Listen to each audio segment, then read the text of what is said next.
Happy souls, welcome back to my channel. This is Charlotte with Happy Twins 1111 and welcome to all of my new subscribers. It's so exciting at the moment with my channel growing the way it is, and I'm so very humbled that you're all joining me here. So thank you so much for being here today. It really is so inspiring and such a privilege to be part of this wonderful community and to share this journey of growth and healing with you. So I've got 3 piles for you today. We are asking, what does your person want to say to you the most? These are channeled messages from your person's higher self. And when I do these readings, the intention is always to help you understand all the nitty-gritty details of this connection, what's really going on, in your person's heart and mind, so that they can bring forward the messages they need you to understand the most. So take your time choosing a pile. I've got 3 for you to choose from. I'm very excited to use this new deck. This is the Wandering Star Tarot. I purchased it for myself, and I buy a lot of very independently created decks, and this one I think is actually my favourite. So this is the Wandering Star Tarot. We're using it in pile 1. The colours are just divine. I absolutely adore it. Pile number 2, we have the Tarot of the Divine, and we're using the Serpentine Heart for this one. This is also a stunning deck. One of my viewers sent it to me recently. If that was you, thank you so much. In pile number 3, the Vagabond Wild, the new edition of it. I love this deck, and my favourite piece of crystal ever. This is my aura coated double terminated quartz. You may have seen this when I ranted about it on my channel last time. Okay, there's no right or wrong way to choose a pile. Take your time, see which one you're drawn to. It might be the crystal or the deck. You can also choose from the timestamps. They're always in the description box below, and they will take you straight to your pile. If you're drawn to more than one, it just means there's messages in more than one pile for you. So just go ahead and watch whatever you need to watch, and take the messages that resonate, leave what doesn't. Remember, these are general readings. Thousands of people watch them. It's not a personal reading, so it may not match 100% with your circumstances, but hopefully you'll find something really valuable and helpful in here. And if you do, please hit the like button and tell me in the comments. I love to hear your feedback about how you've enjoyed my readings. So once again, timestamps, they're in the description box below, and I will see you at your pile. Hello pile 1, welcome to your reading. You have chosen the Wandering Star Tarot, the clear-cut hexagon quartz. I'm so excited for this deck. Oh, I love it, and it shuffles like a dream.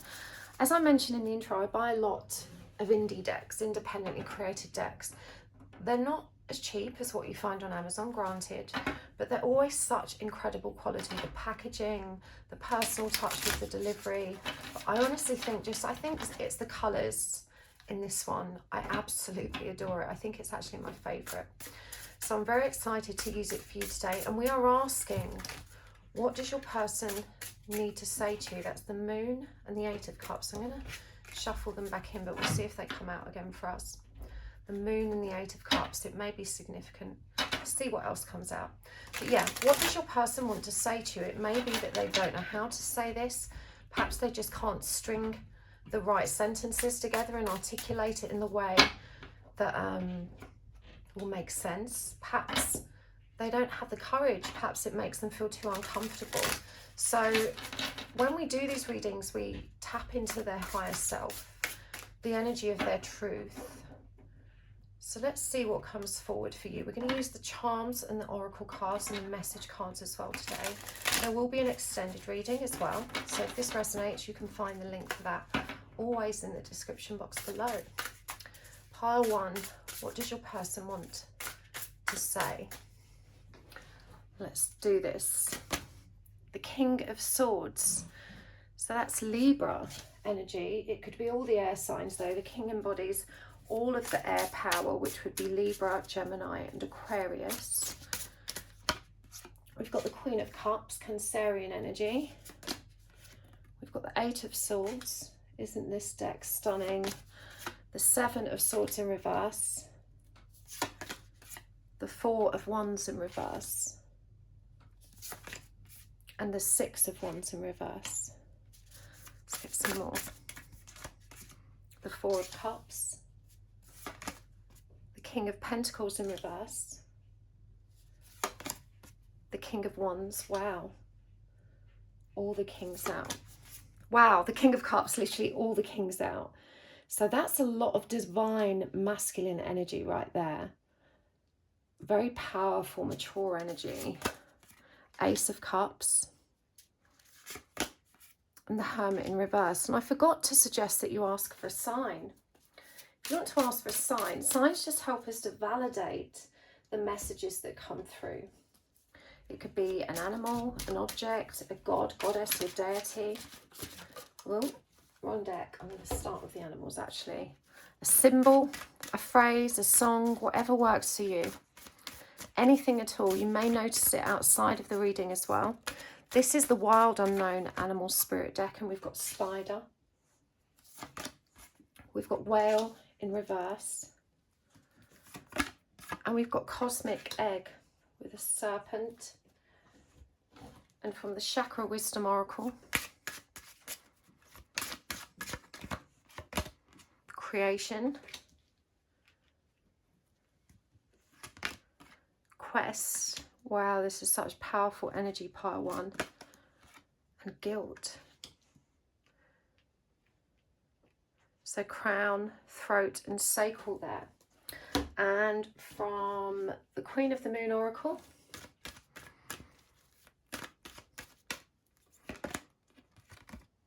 Acceptance, waning crescent. Peace, waning crescent. Interesting. And hot moon, extremes. And I'm also going to use this deck. This is the Emotional Intelligence deck by Made for Love. If you've not checked out her videos, please do. She's a fabulous reader. I love her so much. But I'll link her down below so that you can find her channel and where to buy these very cool cards. We've got Inner Child, Happy, and Pathetic. So we're going to get a ton more cards out as we go, but let's start where we are. These are big energies for you, pile one. So all the kings out, and I'm immediately drawn to the one that's in reverse, which is the King of Pentacles. Now the King of Pentacles is all about commitment, stability, abundance, security. The King of Pentacles is the king of the earth. You know, he has all of his earthly abundance, stability, all of it. He's, you know, he really is the king of the castle. So when this comes up in reverse, this is someone that isn't feeling very stable in their life right now. And the fact that all the kings are out and this is the one that is reversed, I feel is really, really super significant here. You know, this is someone whose home life, work life, all of their practical affairs are currently in a state of flux, and it feels like there's been a dramatic heart opening with this person, predominantly of a very enlightening nature. This is someone that's really coming into harmony with themselves. They are finding themselves brought back into balance, and they're really communicating that they need you to know that they're catching up. And I feel you've waited a long time for this person to start moving into their own presence, to start recognizing the truth of who they are. And so it's a really powerful and strong surge of energy to say, I'm on it. You know, I'm moving this forward, but everything is in a dramatic state of flux right now. And they may be taking a lot of time for themselves. When the Four of Cups comes through, we can see that the 3 cups are on the ground. There's a very special cup on offer here, which is the Ace of Cups is also featured here. But right now they're very distracted from this. You can see that they're looking the other way. They're not acknowledging the cup. They're not acknowledging the 3 of Cups, which is symbolic of a coming together or a social interaction. This is someone who's everything has kind of exploded, and so they're very self-focused and trying to bring everything back into balance so they can move forward from a place of stability, from a firmer foundation is the focus. When the Queen of Cups comes up, this is indicative of keeping a lid on emotions. Think of the energy of the crab in Cancer. You know, it's got that tough shell, that very hard exterior. It's quite a defensive creature. It will nip easily. And it's also got that very soft center. So these two energies are very much a contradiction of one another. You know, this is someone that cares very much about you, but isn't very good at showing it, and previously has been really easily triggered by any suggestions of them not behaving appropriately, not taking the right steps. This is someone that was very hypersensitive to any perceived criticism, even when it was constructive or intended as, you know, genuine, real and gentle guidance. And so they're definitely very contained right now. They're going through these dramatic changes, and they really don't know how to communicate with you about that. They're worried that that's going to get you kind of too fired up, too excited, and raise your expectations in a way that they're still not confident they can deliver. This isn't someone who's ready for commitment, but it is someone that's going through a dramatic, empowering change that they really want to communicate to you. The King of Swords energy is of the mind. We've got the King of Wands here, which is spirit and fire, and we've got the King of Cups as well, which is the energy of emotion. So when you've got all of these three kings, with this King of Cups, you know, moving towards being the right way up, you know, he's going to bring that back into balance. But you really have a lot of powerful divine masculine energy that's assessing its individual parts and bringing them all into alignment. And this is really exciting progress for your person, for your connection. You know, even though they're not very communicative right now and it doesn't feel like a lot is happening beneath the surface, this person is going through something deeply transformative. The Eight of Swords. Now, this is such an interesting card for the Eight of Swords, because we see the traditional image of someone being contained by the swords and bound and not seeing. And typically in the Eight of Swords, we see water in the background as well. But the moon at least is featured here. However, it's full. And remember, we've got two waning moons here and then that hot moon, the full moon in the background. Now, a full moon is symbolic of completion, but they have their back to this. They've got their blindfold on. You know, this person, and it says here, frustration, anxiety, trapped. You know, they still don't know how to get out of the situation they're in. But what I love about this Eight of Swords is that full moon, the energy of completion being upon them, and this glorious ray of stained glass here, which is representative of spiritual expansion. When you look at all the colors that are featured here, they're all the higher chakras, with that sacral, that hot King of Wands energy, which is the energy of fire and spirit, you know, inspiration, divine drive, really moving this connection forward. Even the skyline here is orange. So, you know, this person is definitely acknowledging their spiritual self. They're recognizing there is way more to life than meets the eye. This is someone that's finally connecting dots with all of the information you've shared with them and is starting to wonder what if in a more positive way. Even though they still feel trapped by the dominant energy of their mind, they're experiencing this awakening in the background and they're intrigued. They're mature enough to be inquisitive about it and question it. They might be doing this in a very solitary way. Then probably won't be reaching out to you and sharing it with you, but they are reaching deep into the conversations of the past between you two, in which you've already shared so much nourishing and valuable information about what they're going through. The King of Cups is such a beautiful energy. It's Scorpio energy, but for me, this feels like the lighter side of the Scorpion. So Scorpio energy is kind of equally comfortable in both the light and the dark. They navigate their way through every aspect of that spectrum of emotion, from the very lowest point to the very highest. And so they can be very unpredictable in their mood, but a balanced Scorpio energy that can sit comfortably in the middle and reach into the others at will, with control, with focus and direction, is a very powerful force to be reckoned with. And what's powerful about this is it's clarified by the Seven of Swords. You know, this person is letting go of the mask. They're letting go of the energy of trying to be strategic or manipulative. They're learning how to be. They've learned how not to be triggered so much by external things. They're recognizing their own sensitivities and they're choosing to respond in a different way. So this is such powerful progress here. Four of Wands in reverse, and yet we also have the Ace of Cups. Again, there's a very firm message here. The Four of Wands is the energy of union. The King of Pentacles is the energy of commitment.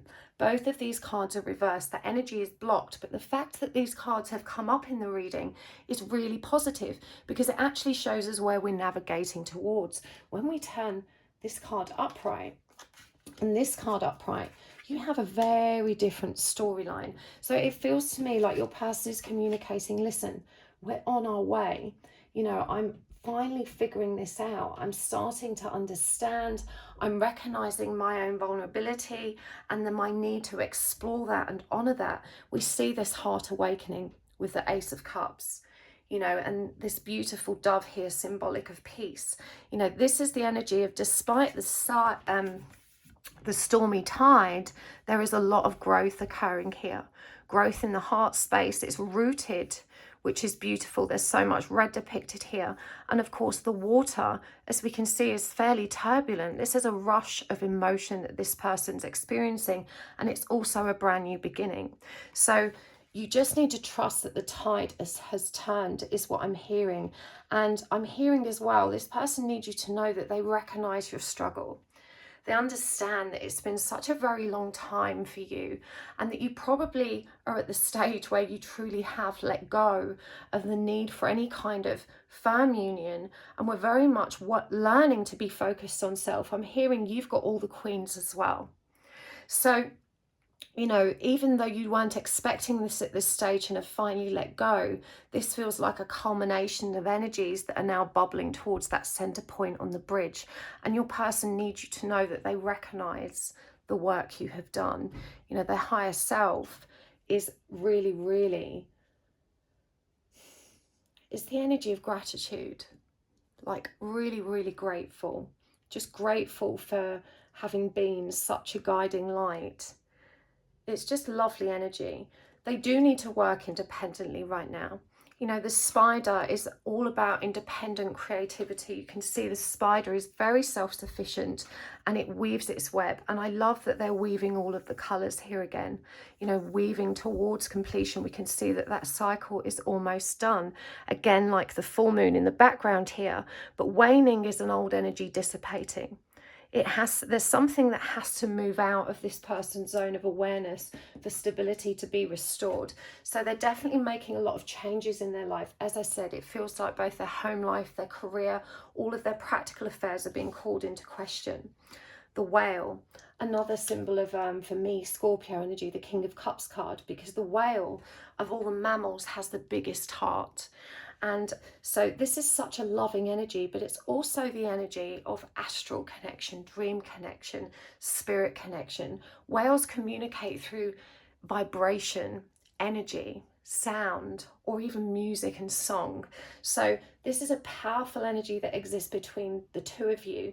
And I love that the cosmic egg has come through. You know, the serpent is a representation of transformation as well. Think of snakes as shedding skin, and the cosmic egg all aglow again with so much color and vibrancy reminds us of what's baking, you know, what you're about to pull out of the oven, that lovely freshly baked smell. You know, this is really, really lovely positive energies. For me, part one, this feels like your person saying, I'm on my way, I'm on it, I'm coming. We've got creation here as well. Again, the energy of the spider.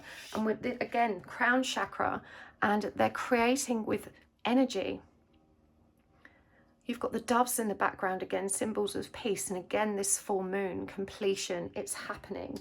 You know, they know that they need to move forward with this. They understand that there's a quest, which is beautiful. This is a spiritual discovery. Many, many, many ideas, thought forms, conversations, weird happenings, all coming together at once and making sense for this person. Now, this last row is particularly interesting. When the Six of Wands comes up in reverse, and in particular, I'm drawn to the fact that this is an owl. When it comes up in reverse, this is someone that isn't certain of their victory. This reveals the fear, the instability they feel, the struggle to trust their own instincts. Again, that King of Pentacles, when he's upside down, he's destabilized, he's feeling insecure. He doesn't have all of the usual foundations to prop himself up and feel good. Whereas he's previously focused on his material world and, you know, I've got a house I can pay for, and I've got a decent car, and I've got a good job, everything's kind of cool. When they were in their energy, they felt really powerful, and they're having to learn to stand in their own true energy, you know, beyond the material comfortability which previously propped them up in such a profound but definitely overextended way. So this is where that fear and the anxiety creeps in. The Eight of Swords that still keeps them awake at night, bearing in mind they're still struggling with a heavily programmed and conditioned mind that is almost trained for stress. They've definitely had a life where they've had to constantly be thinking on their feet and operating in a very, very intellectual way, probably a leader in their career of some kind. When the Hermit comes through reversed as well, this reveals their fear of not being able to understand what's happening on the inside. You know, whilst there's this energy of excitement and understanding, it's also kind of sporadically interspersed with bouts of fear, anxiety. Am I crazy? How does this make sense? I can't talk to anyone about this. This feels super weird. Everyone's going to think I'm a weirdo. And all of those unpleasant, difficult, ruminating thoughts that force us to question our societal beliefs, how others will judge us, how we feel about that. It's deep stuff, and it feels like they turn towards it and then they go in deep and they have to turn away for a period. It gets too intense. There's guilt also for what they're leaving behind. This person's been chained to a great deal of obligation, whether that's through their home life or their career, you know, moving away from that propping up either an organization or a family, or being the kind of, you know, leading point for that. They've always prided themselves and valued themselves for being able to be that person. And now that they're finding that crumble away and they have to find their own footing and something else to trust and like about themselves, they're really, really not feeling good about the people that it's impacted behind the scenes. There's definitely the energy of concern here. And again, they're asking for your patience in this respect, because they're not very good with processing this kind of guilt. It's definitely a huge trigger point for them. They've probably been raised with a narcissistic parent who was constantly guilt tripping in order to encourage that people-pleasing behavior. And whilst this is something they've overridden to a degree and kind of kept in check, they still feel that really crushing energy of guilt, and it's quite overwhelming for them at times. I think this is something that would be very surprising for you to know about them as well. I'm hearing that generally speaking, this person keeps their true feelings very close to their chest. They've got a very good poker face and attitude, and wouldn't necessarily reveal all of those kind of insecurities and anxieties. They prefer to present this aura of just absolute strength and stability, and I'm being shown like bull energy, you know, just kind of standing firm. You can bring anything at me. But deep down, this person was definitely very soft and gooey in the middle, and it's all kind of starting to soften and blend together again so that they can, you know, go through this process of understanding and awakening, but also it's creating very real and very challenging circumstances for them to deal with in the real world. We've got acceptance and peace with that waning moon, and it does feel like all of the difficult stuff, the challenging stuff, is kind of on its way out. You know, it's definitely moving through towards the end of that cycle, of that situation, and from there you can expect things to really hot up. When we get extremes, you know, there's no doubting what this card is about. This is sacral energy as well. Remember, guilt comes up there, so perhaps there's a guilt there for what they've left behind of a similar nature, you know, a relationship of some kind, even if it was a casual one. There's something here that's connected to passion and drive as well. But the hot moon definitely promises a more full and exciting creative process to come. We've got inner child, happy and pathetic. And I want to come to pathetic first, because this is such an interesting energy, and it connects here again with that feeling of I don't know if I can succeed. I've never been in this situation. I don't know if I can make it through, and really looking back with a great deal of regret at some of the carnage in their wake. You know, this person I do feel is at the more mature end of the spectrum and has really lived, and they're looking back at all of the old relationships, the old jobs, all of the things that didn't work out how they wanted them to. And whilst this is feeding into a really positive energy and drive of I need to kind of turn this around, it's tinged with this absolute fear, uncertainty, and a lot of berating of themselves, you know, a lot of saying to themselves, oh God, I suck so bad, you know, I've really messed so much stuff up. And during this process, you've weighed particularly heavily on their mind. You know, they're thinking back in a very profound way from this new and much more evolved perspective. They're now looking at the memories of conversations that you've had, how things ended between you, you know, the things they should have done, could have done, wish they'd done. And it's very enlightening for them to understand it now from this perspective, from this grown perspective. And there's still more understanding to come. The inner child comes through strong. You know, this person has really never thought about their childhood or reflected on the pain there. And this is the challenge which they turn away from the most, because it's the most, it's hurtful. It actually burns them to turn their attention towards this energy. So there's a lot of pain there, you know, a lot of pain. But there's also, we've got this beautiful happy energy coming through at the same time. You know, this person really is running through that whole gamut of emotions, as we saw demonstrated by Scorpio energy, moving through both extremes, but working very hard to keep that balance point and finding that they're actually pretty good at that. This is someone who's definitely evolving at a very, very fast pace. So beautiful, powerful energies. Let's get some message cards as well. So these are blanks that I've written on myself. What else do they want to say to you?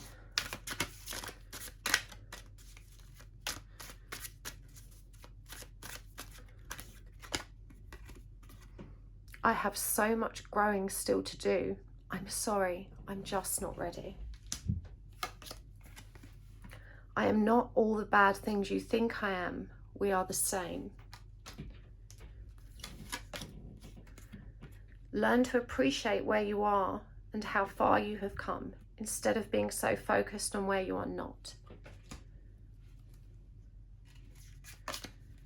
Every time we get close, it seems to go so wrong.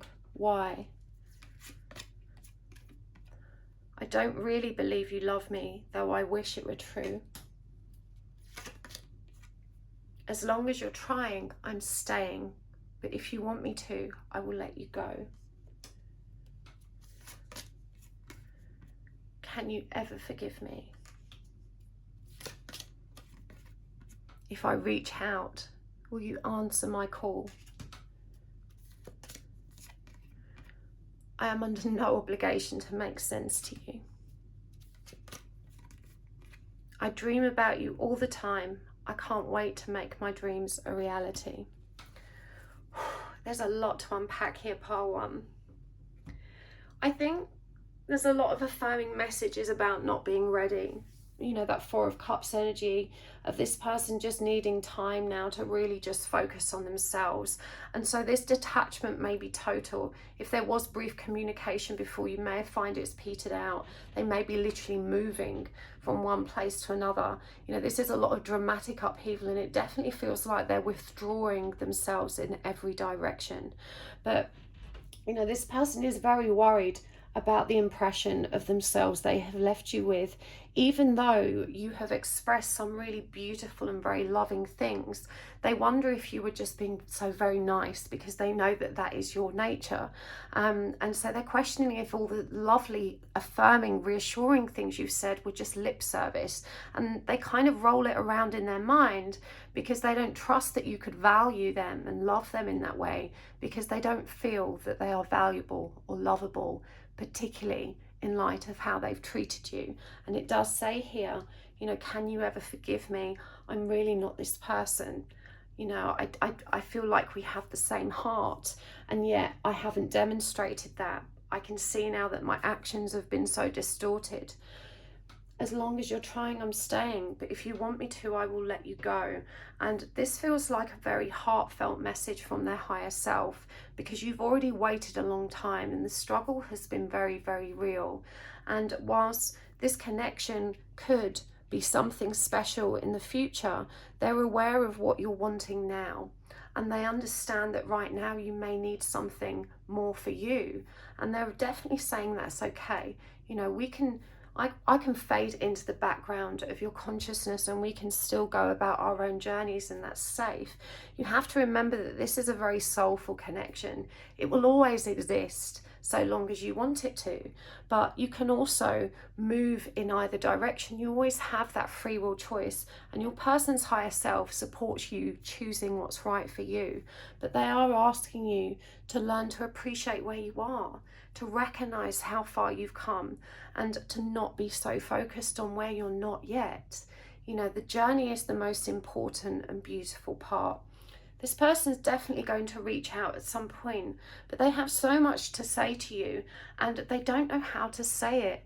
A lot of this spiritual expansion that they've been experiencing really weirds them out. And above all else, they're very uncertain about how other people are going to judge them. And yet they sense that you're going to be very receptive to it. But again, it's this energy of, but what if she, you know, if she thinks I'm weird or it's not real and we're both crazy? And, you know, will she get too excited? Does this mean something new for our relationship? They're very nervous about what might come next and get caught up again in that anxiety, that ruminating and swinging from that high to low energy. Every time we get close, it seems to go wrong. Why? I'm under no obligation to make sense to you. So in the past, this person has really struggled articulating themselves. They've struggled to express how they feel. They've struggled to explain some of their behaviors, and they've struggled to understand who you are and who they are. And they really weren't willing to discuss that and didn't recognize how distorting that was for the connection and the relationship, and that you can't really be with someone and love them authentically or intimately if they don't open up to you. And so this feels like something they're now understanding. You know, they're recognizing how rigid and unyielding they have been in the past. I don't believe you really love me, though I wish it were true. And so I think deep down, again, this goes back to what this person was worrying about. You know, all of the bad things they've done and the ill behaviors, and they're starting to, you know, how could she really care about me? She's just being nice, you know, by offering forgiveness and acceptance. And, oh, I care about you so much. You know, she was just being reassuring, and because she's a lovely human being, but she couldn't possibly mean those things, because I don't deserve a love like that after how I've behaved. I dream about you all the time. I can't wait to make my dreams a reality. Such a beautiful and heartfelt message. You know, you are definitely on this person's mind. They're definitely looking towards a future with you in it. But right now, they're very scared of the transformative stage they're going through. You know, so many shifts and changes at once, including their earthly life. And so you are being asked to be patient and to recognize that, you know, this is going to take some time to move into acceptance and peace. But let's get some guidance cards for you as well. I'm going to use Kyle Gray's Keepers of the Light deck. And I think we'll get some Queen of the Moon as well. Melchizedek. I never know how to say his name properly. I hope that's right. El Mariah. Krishna. And from the Love Oracle, Cleopatra, Bianca Del Rio, and Jay-Z. And we're going to get some charms. But let's get a couple from the Queen of the Moon Oracle first. Full moon power. I love that. The full moon, completion and faith. Worm and moon, another full moon. And from the charms,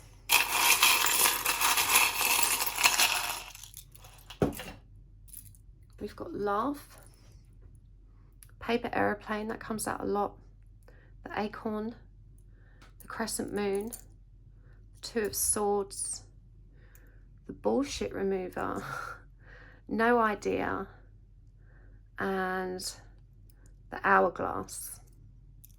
So lots going on there. Let's get some tarot coins as well.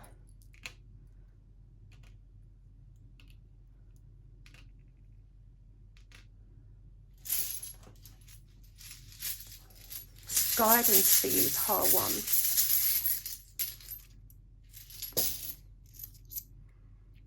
The Knight of Pentacles. The Seven of Swords. Sorry, I beg your pardon, the Six of Swords. Oh, just headbutted the camera. And the Nine of Swords. Actually, I beg your pardon, that's the Nine of Wands. Okay. So, guidance.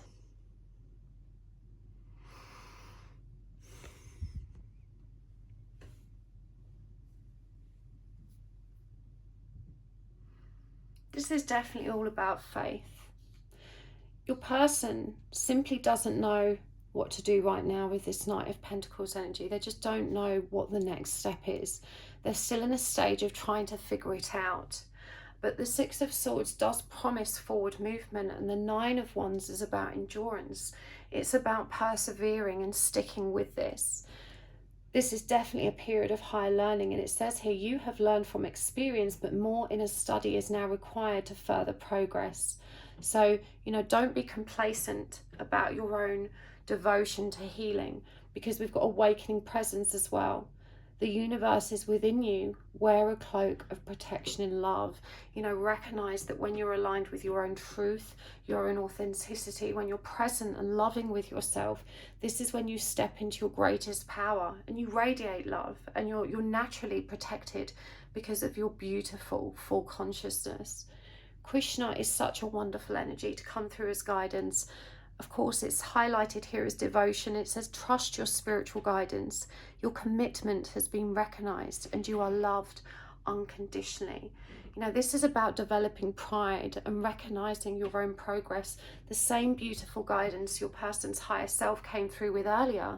You know, appreciate where you are. Look at what you've done. Look at how much you've grown.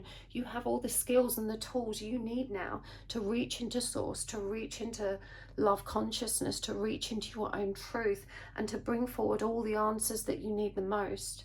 Cleopatra, when you are conquered, consider who wins. A queen must lead while a wife might follow, but both are diplomats. Be immortal, not defeated. And you've got cheetah energy coming through here, and that's all about speed, courage, presence and creativity. Such powerful, powerful energies here coming through. And what a powerful message. A queen must lead while a wife might follow, but both are diplomats. I love that. So the energy of Cleopatra is significant to you. Perhaps you have connection to ancient Egyptian times. There could be past life experiences there that would be useful for you to learn from. But for sure, you know, you are always being guided back to your own divinity, your own true self, recognizing your own power and your potential to lead and to continue leading. You know, there's still a small part of you that aches and longs for someone to come and save you. And you're still stepping into that power and knowing that you can save yourself. You are your own knight in shining armor. And we've got Bianca Del Rio. A unicorn is a horse with extra potential.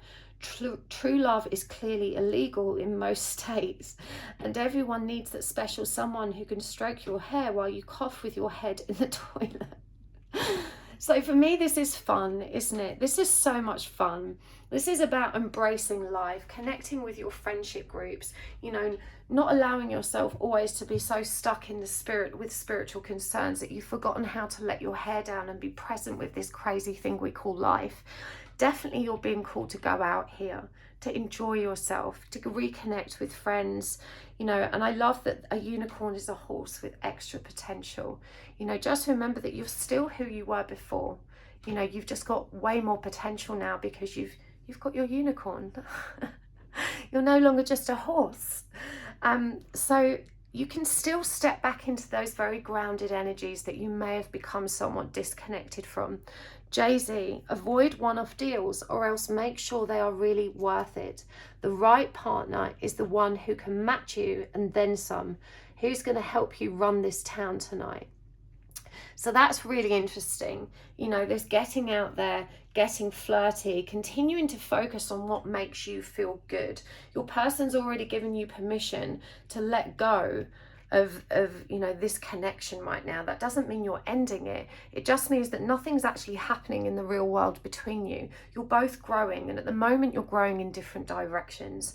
And you know, there's definitely a future and hope for this connection, and this person's definitely going to be in touch. We've got the little paper aeroplane there to affirm that too, but they're not going to be ready to move forward. And you're at a stage in your life where you need to take a leap.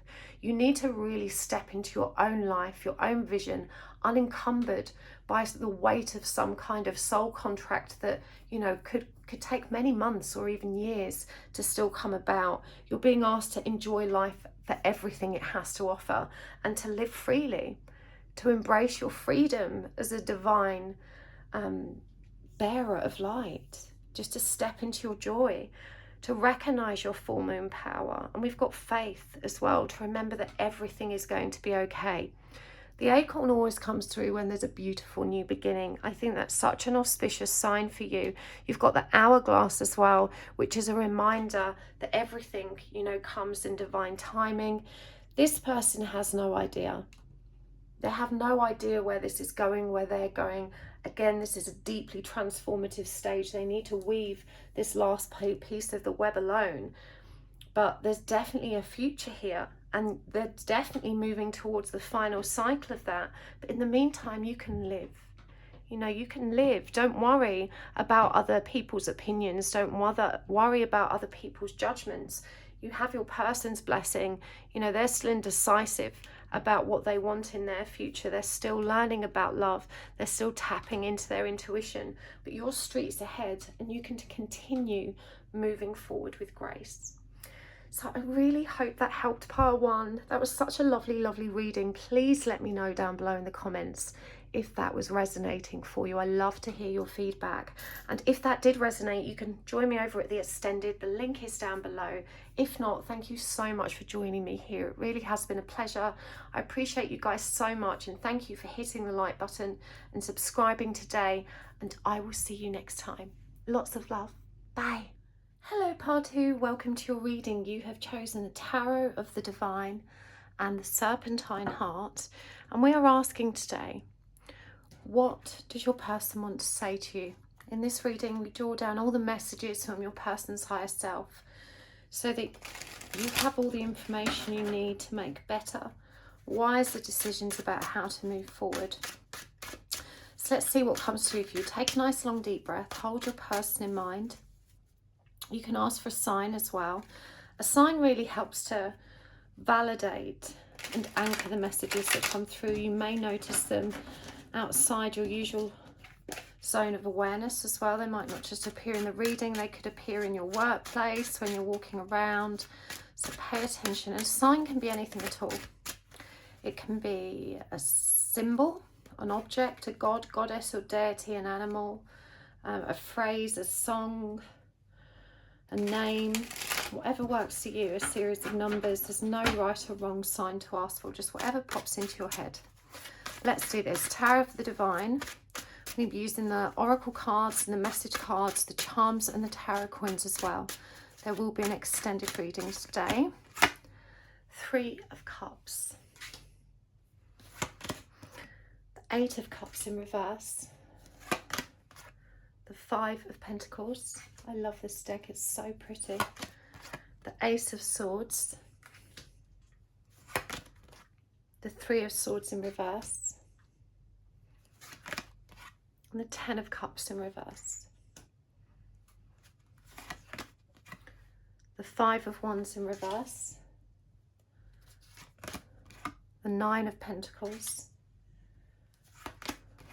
The King of Cups. The 6 of Cups in reverse. The 8 of Swords. and the Two of Pentacles in reverse. Oh, intense energies. Right, let's get some oracle cards as well. I'm going to start with the Wild Unknown Animal Spirit deck. We've got Fox, Cobra, and Dragonfly. And from the Love Oracle,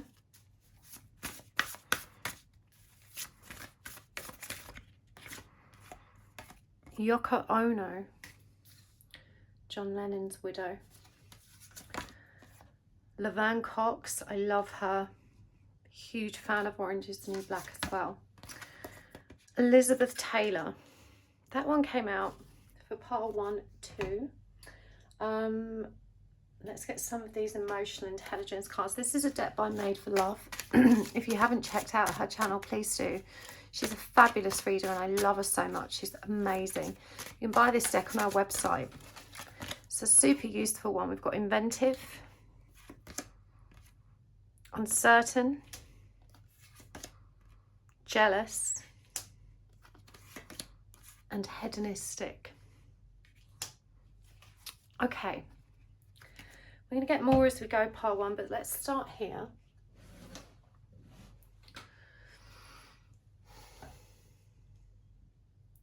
Very, very intense energies right now. It feels like you and your person have recently come back into communication. And you're probably disappointed to find that they haven't really changed or grown a whole lot. They're saying that you can already feel the same cycle repeating itself. But they're really proud that you're bringing a different energy to it this time. It's them. With this 5 of Wands in reverse, they're not recognizing the need to down weapons, to stop playing games. They're still obsessed with the idea of control. And it's so crystal clear to you that they try the same games, and this time it's just really transparent. You don't react and respond in the way that in the way that you used to. So there's a great deal of sincere apology behind that, and a great deal of gratitude for how graceful you have been in your response to this person's absolute tomfuckery. I'm going to say that. I don't know if I can say that. They just haven't evolved much, and they're still stuck in the same cycle, and for the first time it feels like you're perceiving this person with not the same level of interest. Their inability for introspection just isn't as attractive as it used to be. It's kind of turning you off quite a lot, and they're saying that that's okay. Right now they're focused on their material world and all of the bounty that offers. They haven't learned how to express themselves to you, and you're very frustrated with the constant one-sided nature of these interactions. Despite this, it feels like your person doesn't want anyone else to have you either. Your devotion has been so total despite their lack of reciprocity that now you're pulling back and kind of just moving on with your own life and a lot more uninterested in their kind of silly games. They're feeling very, very triggered, very jealous. It's connected with all of their rejection centers, which isn't something you should feel bad about, because that's an insecurity and a fear that they need to face themselves. And it's also a situation of their own making. You know, they couldn't really have expected any other outcome given their total lack of investment in this relationship. So it feels like they're acknowledging your truth now. Their higher self is standing in recognition of how you are much more congruent with your own needs. You're not kind of rushing forward over giving as you have been in the past. You've released a lot of the heartbreak and the grief that was associated with this connection. And there was a lot of pride around that as well, because it got to the point you were embarrassed to keep showing up. You knew that you were letting yourself down, and that this was sending entirely the wrong message to your person, which is, you know, you say jump, I say how high. This feels like, you know, you were tired of being taken for granted. You were tired of being, you know, perceived as being weak or without value or not worthy of their attention, yet you continue to show up and to give and to give, and eventually you got tired. And so they're pretty anxious about how things have turned out. They didn't expect your, well, as they perceive it, your love to kind of run out, I guess. And it's certainly not the case that it has, because I feel like you still love this person very much, but you also recognize that they do not match up to your sense of value. And so, you know, it feels like, whereas previously you honestly felt you couldn't be happy without them, now you've got the kind of impression, after revisiting this experience from a much more grown perspective, that you definitely can't live with them. And so, you know, your person says they want to make this okay for you. You know, there should be no guilt and no shame for the feelings that you're experiencing. It's understandable. And whilst their 3D self is still coming to terms with this information and this understanding, and they do sense it very clearly, you know, their higher self is fully in support of and co-signing this power that you stepped into. That as hard as they try, they just simply can't get to your level right now. It is the case that, you know, they can't skip chapters, and you're recognizing now that they have a lot of learning to do, and you're recognizing that it's not your responsibility to teach them. And they're also reminding you that they need to be strategic in how they approach their own healing, they're calling it betterment of self rather than healing. They're still not comfortable with the very deeply spiritual aspects that show up in this connection, and they don't know how to align with that. They do recognize that they're moving into a transformative energy, and the Cobra is, this came up for part 1 as well, it's an incredibly hypnotic creature, very, very powerful, mesmerizing energy about the Cobra. So, you know, that transformation is all encompassing, and I feel like it's been upon them for quite some time. And they're saying, you know, a snake that doesn't shed its skin when called to do so really suffers. And so it feels like an inevitable shift for them, but they are clinging on to dear life, to the comfort zone, to the old paradigm, to long held but very distorted and often very limiting beliefs. That they're not ready for it, even though it's kind of being thrust upon them now. The dragonfly shows us that they're not in deep with it, though. You know, this is someone that on this, they're kind of always on the surface of things. There's definitely a capacity here to go very, very deep into their emotions, but this person prefers not to dive right in, and can kind of exist quite comfortably without even acknowledging their own feelings, and certainly those of others sometimes. The Yoko Ono card is an interesting one. Yes is always the answer. Love is performance art that takes place among the clouds. Love is not a dream. You can remember it if you want to. And this is quite beautiful.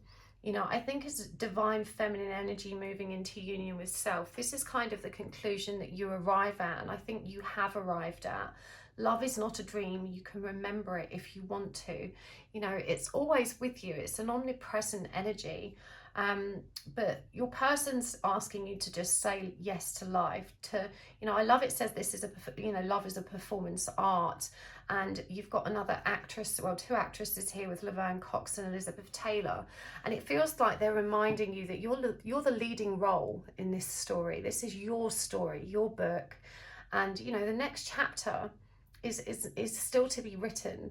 And you get to decide, you get to choose, and they're just asking you to continue creating and to enjoy, you know, the show that you create for yourself, and to remind you how much nourishment and joy you can draw down from understanding now the power you have to create that next step. I love this one with Laverne Cox as well. It says, no one is going to have pleasure on your behalf. Go out and claim yours now. Let them love you for who you really are. Embrace those closest to you so your warmth and power make them strong like you. And I think this really reminds you of the power you have. There's a great deal of I am presence that your person is suggesting. You know, they're reminding you how much you light up when your energy is aligned, and they feel that when they're with you. They notice other people notice that when they're with you. They were always very mesmerized by your ability to light up a room and just bring such good vibes. And it does feel like you activate other people. You know, when you bring this high vibrational energy, it's reminding people of the same light within themselves, and that brings to the surface so much awareness and so much beautiful recognition and realization. So you are definitely, you know, divinely guided to help awaken others, to help people find the truth of who they are, and for them to recognize their own power and light, which is essentially strengthening all of humanity. And this person's really, you know, encouraging you to go on with your life, even though the guilt and their silly games and their very needy behavior is probably hitting all of your trigger points right now. You know, I do think this person, being in the energy that they're in, you know, and they're explaining again, I'm going around in circles, I'm playing the same old games, and I'm not recognizing my own distortion, my own coercive behavior at times, and, you know, emotionally triggering behavior. But you do, and you know that you don't want to be a part of that, and that's okay. There's no judgment from them there. It says here from Elizabeth Taylor, and I love this energy, don't run so fast that you can't be caught. So I think that's a very important message. You know, you have to give this person an opportunity to catch up as well. This isn't about cutting them out of your life and moving on without them, but perhaps maintaining a friendship and just trying to lovingly accept them as they show up without giving, you know, yourself away. It says you can be a big fan of marriage, but just be an even bigger fan of diamonds. And diamonds is a crystal. For a start, they're one of the most powerful gems, you know, that we have. Is that they've got one of the hardest structures for a start, and they are dramatically powerful amplifiers of energy. Very, very powerful energy. There's a reason they're so very valuable. So, you know, this is asking you to focus on your own power and the power of abundance that you can draw from the earth. True friends last longer than marriage, however many times you marry. Elizabeth Taylor would say that, wouldn't she? So, you know, to recognize that you have all the love that you need around you, and that this person is being thrust into that transformation. I don't think they can avoid the divine plan at this stage. It does feel like, you know, even though there's a dramatic amount of resistance there, this person is kind of focused and concentrated on resisting it. And the growth, it's like, I'm being shown, it's like, you know, those brambly plants, like a thorny plant, as it comes out of the earth, it's got all those prickles and spikes. And the visual I'm being shown is it's kind of growing, it's like it's growing around their legs. So even that growth is so very uncomfortable. You know, it's pressing into them, it's piercing them in all the right places and drawing all of this kind of shadow out of them. But it's such a deeply uncomfortable process. Yeah, and there's so much resistance to it, but they can't stop it, is what I'm hearing. So let's see what else you need to know. I'm going to use the Queen of the Moon Oracle. Actually, let's get some more tarot cards first as well. What else does your person want to say? Then we'll get some message cards. The Magician, Two of Cups in reverse, Page of Wands in reverse, the Emperor in reverse, the Sun in reverse, and the King of Swords in reverse. So a lot of blocked energies here for your person. Don't worry about reversals. It doesn't necessarily mean they're negative. I do write about why I use reversals and how in the description box of all my videos if you're interested. I fear I can never live up to your expectations.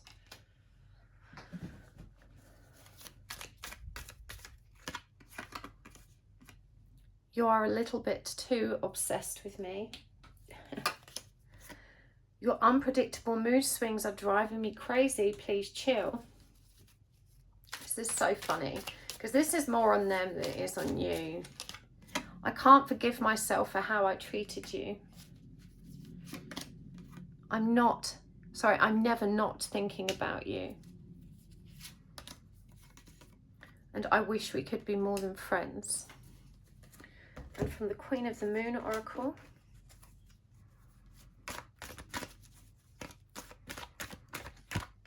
growth,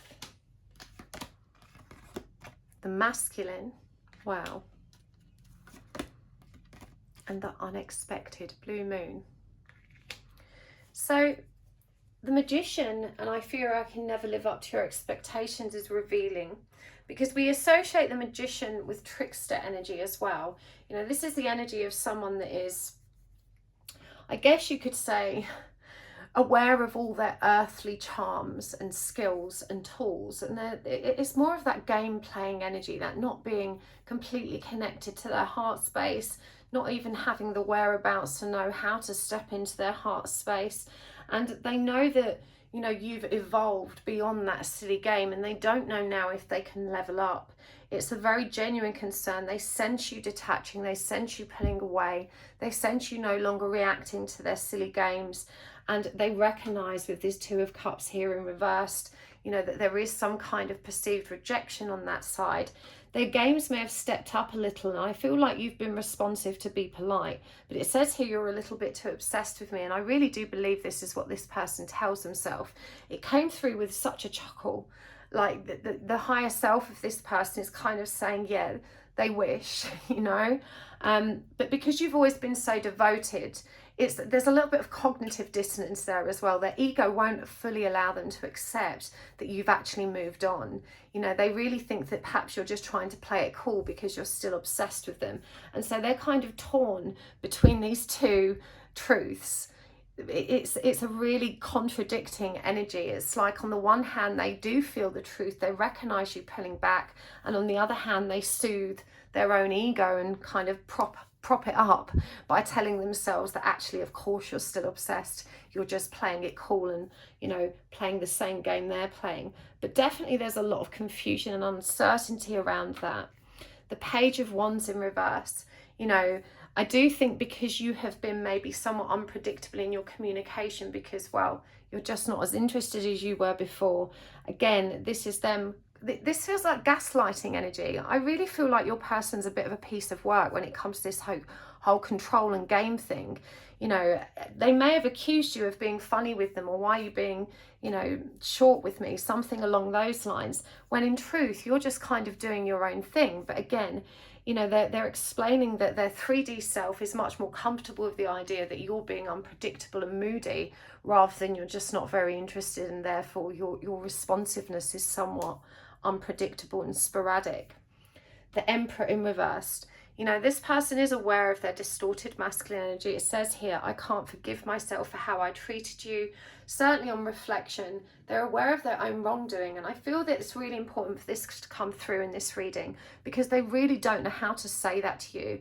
Their pride won't allow them to say that to you, is what I'm hearing. You know, they're very fixated on being right. They're very challenged by any kind of perceived criticism, and they're certainly not going to invite any criticism by fessing up to something they think they've done wrong. But they do sit in regret for it, and they recognize that those behaviors were out of balance. I don't think overall that this person's very happy with their life at the moment. We've got the Sun in reverse, and they're saying, I've forgotten how to just be. I've forgotten how to just enjoy myself without the kind of leaning in energies of anger or anxiety or depression. And this is what feeds in to the fear. And this is why their ego is so raging in trying to help them feel better and supporting them and strengthening the ego to kind of believe a false storyline that is much more easy to bear. I'm never not thinking about you. You know, this person definitely hold you in mind most of the time. And again, that's something that they absolutely pretend not to do, because it would just be too uncomfortable for them. It's almost like acknowledging they've lost the game. You know, they just don't want you to feel safe or confident, because they worry that if they give that stability and security to you, that you will take it for granted and end up leaving them. You know, part of them is convinced that the thrill of the chase is what keeps you hooked and devoted. And they genuinely, their 3D self doesn't seem to have any idea that you very much kind of left that cycle behind, and that you're no longer chasing. You're certainly not pretending to play it cool. You're just cool because you know, you've moved past this. When the King of Swords comes up in reverse, this is someone that doesn't know how to communicate or speak their truth. They can often come across as blunt or get their words tangled up and say the wrong thing. And it does say here, I wish we could be more than friends, but they simply do not know how to communicate that. They don't trust that you can, you know, or that they can reciprocate in the way that you need, and they don't trust that they can keep you. It feels like too big a risk, whereas at the moment, you know, kind of available to them when they need you is a better halfway house that feels comfortable and safe for them. When we get growth and the masculine and unexpected all at once, I think these are very, very, very interesting and certainly very intriguing cards to come through. The growth is obvious. You know, as I said, this is happening to them. It's happening for them. This is a number 5 card, which is also all about expansion and transformation and higher learning. And this is something they simply cannot get away from. Their masculine light is very much being kind of put in their face for them to see and to analyze and to recognize. The resistance, however, is total, and I'm really drawn to how this portal is so big and so apparent, and yet these two people kind of stand motionless, just staring at it, not making a move towards it. And it feels like this is so unexpected for your person, and yet it's also a recognition that's always been there, they just didn't acknowledge. It's like a strange coming home energy of, I know what this is, but I still don't want it, so I'm just going to stand over here and look at it. So, you know, the higher self is reassuring you that change is underway, but as much as this person's starting to glimpse themselves in the mirror, they are not close to diving in. They're getting ever more inventive about creating a storyline that might keep you engaged or spark your interest, because they've noticed that you're not as engaged as you used to be. And we've got that uncertain energy here, definitely the jealous energy coming through, you know, that energy of not wanting anyone else to have you, even though they've not kind of shown you that love and commitment. But the hedonism, you know, that's the same self-focused energy that they've always been in. And for some reason, I'm just getting the energy of, you know, I'm not really surprised that that's how you feel about it. They've always, you know, kind of just focused on themselves and just kind of wiled away their time, not doing anything at all productive, but certainly, you know, not making me their priority, which is where this energy of you pulling back and recognizing that, you know, you need to make yourself the priority comes into play. So this person's, you know, they're in such a funny in-between state right now. And their higher self is saying that there's a little way to go with this. See what else comes through on the message cards. I refuse to be your bit on the side. I wish I had told you how I feel when I had the chance. I hate that you are more powerful than me. You are so magnetic to me. I don't see what you see. I don't understand you. I just want to be friends. Oh, it's funny, isn't it?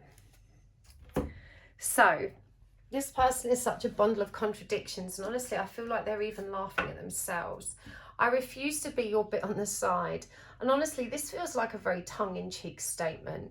I think this person is very concerned that you're getting out there and meeting other people. I get the impression that you're probably not, but because you're just not engaging with this person or as responsive to them as you normally would be, that is a very genuine and real fear that they're, you know, sitting with this kind of uncertainty. The higher self is acknowledging that their 3D self would be exceptionally triggered by this information were it to be true.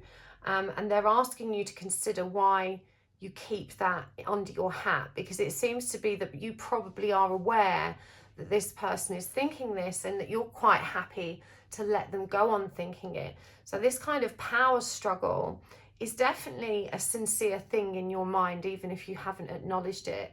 I think you probably left them with the impression that you were going to move on and you were going to meet someone else. And even though you haven't, you know, you didn't think it was any of their business to say that you haven't, but you are aware that they kind of ruminate about that and worry about it.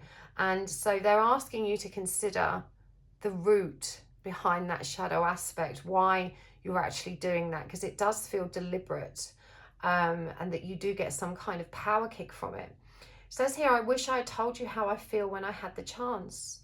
And I'm hearing that they've had many, many, many chances. And this person's saying it would always have crossed a line. They're saying, had I revealed my true feelings, it would have changed the connection irrevocably. And I don't know if I would have been able to find my way out or back. And so they're always afraid of taking that leap of faith, of taking the connection to the next level, because that made it very real. And it also dramatically increased the risk of rejection and abandonment. I hate that you are more powerful than me. You know, you having grown and released attachment in this situation has made this person feel even more vulnerable. Previously, they felt that they had a magnetic hold over you and that they could really do no wrong. And they're recognizing now that the tables have somewhat turned, and that actually it's you that seems to hold all of the power and is magnetizing them. Again, there's a tremendous resistance to it, because they're so convinced that if they give into it, it won't be safe. And they're not sure that they can trust you. But I don't think this person has ever trusted anybody. I don't think that's personal. It says, I don't see what you see. I don't understand. And I kind of feel your frustration with this one, because I feel like this whole spiritual awakening has been staring this person in the face for a very long time. And a lot of the weirdness that occurs to them, they take for granted that it happens to other people. Deep down, they know it doesn't, because they wouldn't dare bring it up in conversation. But they like to kind of soothe and reassure themselves with this very kind of false but comforting belief. I just want to be friends. And again, you know, this is that contradiction. They wish they could be more than friends with you, but they don't feel like they're able to actually take it to that next stage. That would be crossing a line that is, as I said before, too risky. And so they hover in this in-between state of, you know, not fully wanting to have you and to commit to this connection, but also not wanting someone else to have you, or wanting to entirely let you go. And it's just kind of a weird drifting energy that seems to have rumbled on for quite a long time. So let's get some final guidance cards for you from their higher self. I'm going to use the Keepers of the Light deck. We'll get some charms as well and some tarot coins. I've got Faith, Commander Ashtar, Dwalkul, the Shekinah, Mahavata Babaji, and Charity. So you've got Faith and Charity there. Let's get some charms. That's the yin yang whale. I'll keep that. So we have got Love My Dogs. It's a random one.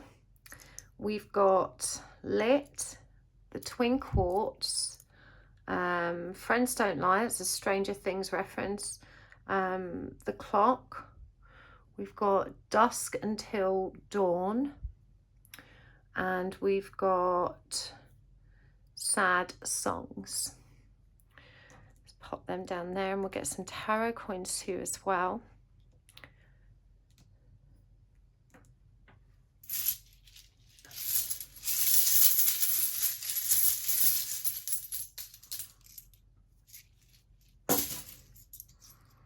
The Five of Wands, so that already came out for you guys. The Queen of Pentacles, the Six of Swords, and the Eight of Pentacles. So your final guidance, this person is saying, believe me, I want to make this okay. And in my dreams, in my wishful thinking, you're always part of my happy ending. And I want to work towards moving towards that. You know, they're definitely at their heart, in their truth, they're definitely in recognition of that soul call, but they're still letting go of, you know, this old paradigm, the games, they're very traditional games as well. You know, this is the energy of kind of a fixed belief that things have to be a certain way. You're being asked to stay calm. It says, trust in the good of yourself and others. See the light in the world, humanity and benevolence. And with charity here as well, more Christ energy. We've got prayer and contemplation, connect with heaven. Ask and you shall receive. And for me, this really, really resonates with the energy you're moving into and the energy you're moving away from. You know, you've got to bear in mind that you have access to all of the peace, all of the comfort, all of the love and joy that you need. It says here with sacred self, represented here by that beautiful, peaceful dove and the Merkaba, unleash your spirit, express your gifts, dance to the sacred rhythm of life. So, you know, this is about allowing yourself to tap into your own intuition, to recognize all the gifts that you already have available to you, and definitely to continue flowing with them. This is a call to action. Take charge, lead by example and walk your talk. And again, I'm drawn back to that shadow aspect of getting some kind of power kick out of them now being on the opposite end of that experience to you. Soul expansion. Your consciousness is expanding and you understand the connections between all things. Now is a good time for you to focus on exploring that at a deeper level and to share that awareness as well. Remember, this is all about you growing into the gifts that you already tapped into. We've got dual call, Dharma unfolding. Remember that you are on a path. Take one step at a time to happiness. For me, that again is just about allowing it all to all move at its own divine pace. Prayer and contemplation. Above all else, connect with source, draw down the love that you need and continue to honor yourself. The yin yang wails and sad songs.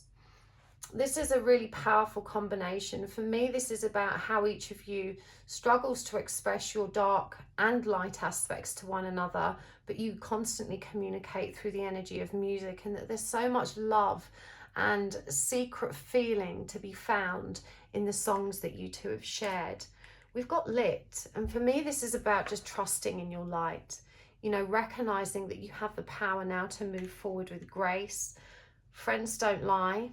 And I think this touches upon that authenticity issue around, you know, what's really happening in your personal life and your reasons for concealing that, because you kind of quite like the idea that they worry a little bit about it. It makes you feel powerful. And you can't really suggest you're a friend without a gender or really loving unconditionally whilst you're in that energy. So definitely a shadow aspect has come through a couple of times to remind you. I love dogs. You know, dogs are all about loyalty and companionship. And again, it feels like you're being asked to nurture that energy of the connection. It says trust in divine timing. And the two numbers here are 7 and 1. You know, that's the number of unity and the number of divinity. And that's all you need to trust in. You need to trust in divine order, the divine plan. And we've got dusk until dawn. Again, you are always on this person's mind. You know, separation is an illusion. We've got the twin quartz here, which for those of you on that journey is very affirming. But regardless of the nature or label of this connection, there is a united learning timeline here that's very powerful and very beautiful for each of you. And love doesn't have to exist in specific ways.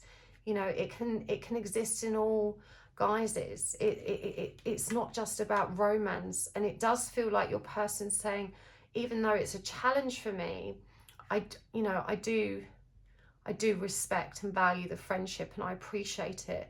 And they're definitely going to continue committing to that.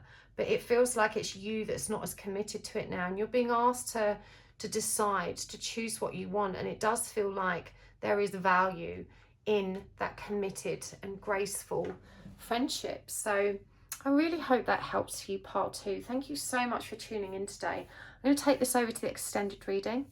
I'm going to take a closer look there at what's going on. We're going to get more message cards for you. So if this has resonated, you can join me over there. But if not, thank you so much for joining me here. I really hope you enjoyed it. Let me know in the comments down below. I love to hear your feedback.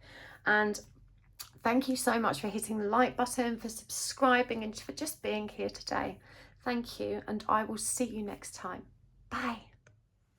Hello, Pile 3. Welcome to your reading. You have chosen the Vagabond Wild Tarot, my very favourite double terminated aura coated quartz. And we are asking today, what does your person want to say to you? These are the messages they wish to communicate the most.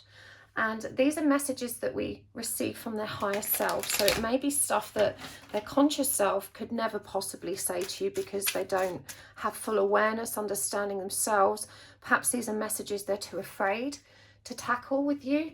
Maybe you guys aren't in communication. Whatever the circumstances, in these readings we intend to bring forward the messages you need to hear from them the most, so you can receive clarity and you can move forward for your own highest good and the highest good of the connection. Now we're going to use a ton of oracle cards, and charms. We'll use the tarot coins and the message cards today as well. Whilst I'm shuffling, just set the intention that you're ready and willing and open-hearted to receive the information that your person wishes to share. And you can also ask for a sign just to helps trust the messages that come through, you know, because these are general readings, so it may not resonate for you 100%, but when your signs pop in, you know, the messages that you think maybe aren't for you, it could be asking you to think more clearly on. And you may also notice that a sign pops up outside of the reading as well. Asking the universe for a sign is always really helpful because it will usually always answer that call. You know, so a lot of people use this. If you're not using your higher senses or practicing mediumship because it's not something you've developed yet, and I would add that everyone can, then it may be the case that you simply can ask the universe, well, you know, if I am supposed to be doing XYZ, can you show me 3 of whatever within the next day? And then, you know, see if the universe delivers on that. They will always find a way to reach you. The most direct way, that may be through others as well. You know, sometimes if they can't reach you, they'll come through people like me. But anyway, a sign can be anything at all. It could be an object, a symbol, a phrase, an animal, a god, goddess or deity, a person, a name, a series of numbers, a specific phrase or a song, whatever works for you. So let's do this. What does your person... Wow, okay, that turned over. What does your person want to say to you? We've got the 6 of Cups out first, which is a beautiful start. That's a Soulmate card. We've got the 8 of Pentacles in reverse. We've got the Queen of Cups in reverse. We've got the 2 of Swords in reverse. Please don't worry about reversals. There is some notes in the description box of all my videos that explains why and how I work with them. We've got the Knight of Pentacles and the Magician. We also have the King of Wands in reverse, the King of Pentacles in reverse, the 9 of Swords,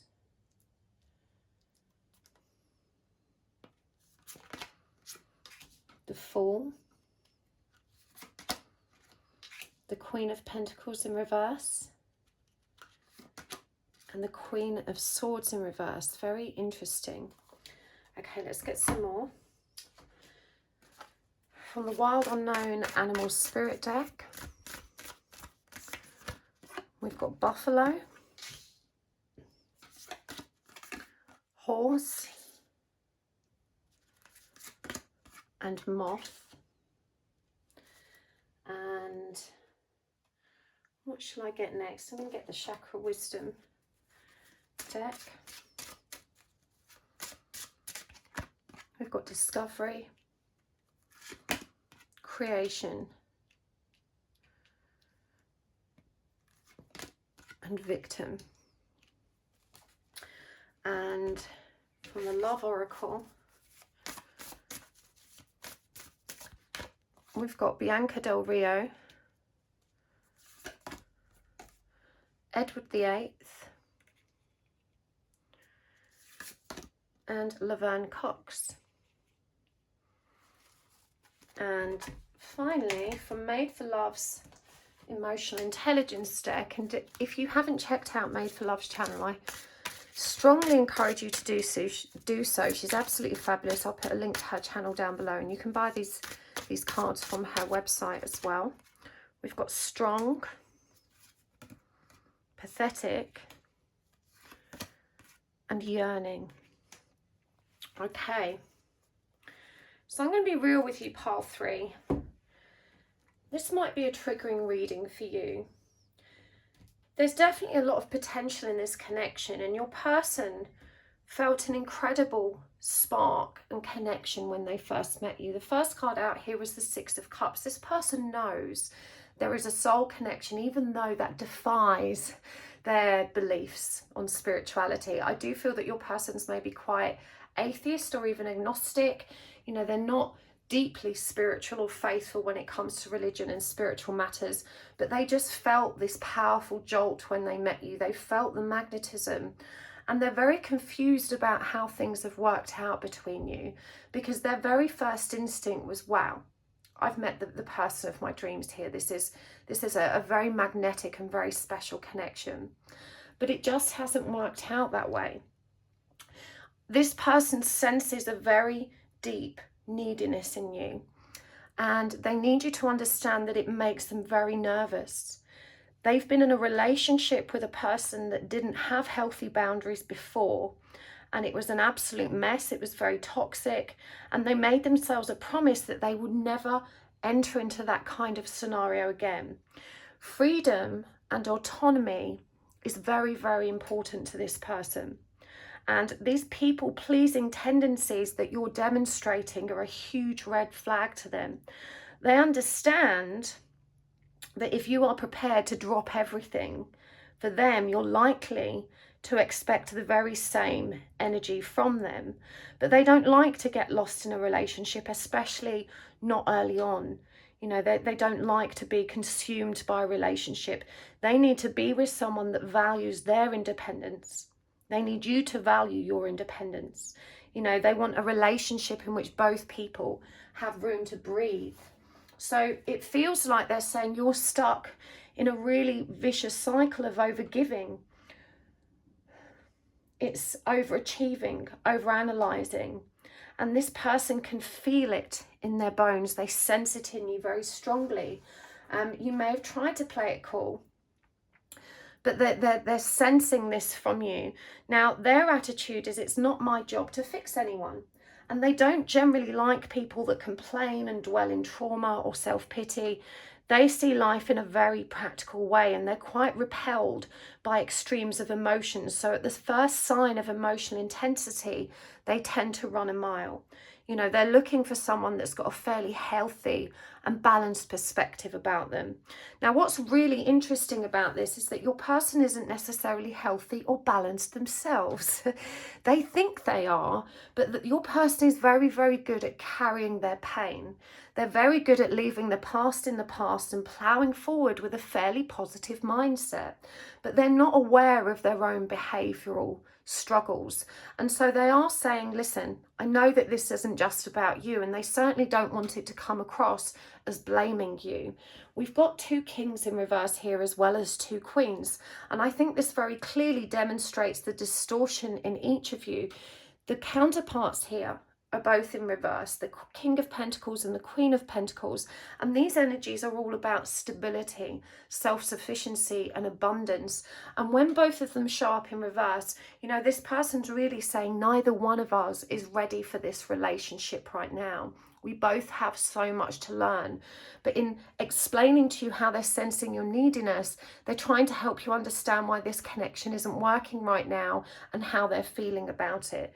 It's not the whole picture, but it's a part of the picture you need to pay attention to because perhaps you weren't aware of this about you. And they are really torn about how to proceed with this connection. As I said, when they met you, they felt this spark of creation within them. You know, they were so intrigued by how the conversation flowed so effortlessly. They were so very attracted to you at a physical level, but they feel rushed by you. They feel that you leaning in with a lot of emotion and wanting more. And even if you haven't said that directly, they sense it. And their higher self is reminding you that this trait that you have is not healthy or good for you or for anyone. You know, everyone doesn't need access to you. You know, you give your time so freely because you were always looking for a distraction from yourself. And you can learn a lot from how this person is managing their own boundaries right now. You know, it's not entirely balanced, but it is more self-focused and more aligned than the over-giving energy that you present. So if you're prepared to educate yourself about healthy boundaries and then learn and apply what you learn, there may be more opportunity for you both to meet in the middle. This is definitely a classic dynamic of someone that's slightly avoidant and someone that's quite anxiously attached. But as I said, your person's spiritual understanding of life was really triggered by meeting you. They can't help but think this is a soul connection, but they just sense that this won't work right now, that there's not enough here to support a long-term stable commitment.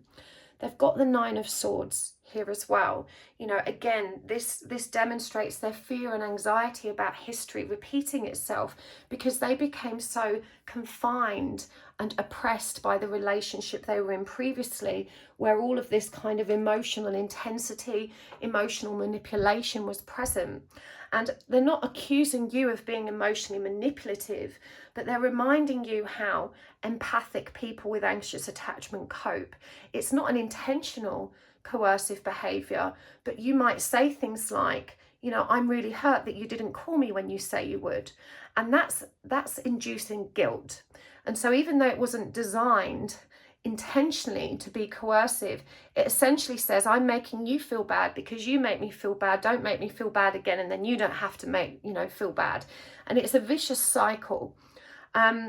We don't get what we want from people really by guilt tripping. Most healthy people will reject those kind of behaviors, and I don't think you've even been extreme in your acting out of those. I think there's just been a few whiffs of it in the air, and it's really triggered them because they've been in such a toxic situation before. This person really wants to take a leap of faith. They appreciate your friendship, your companionship so much.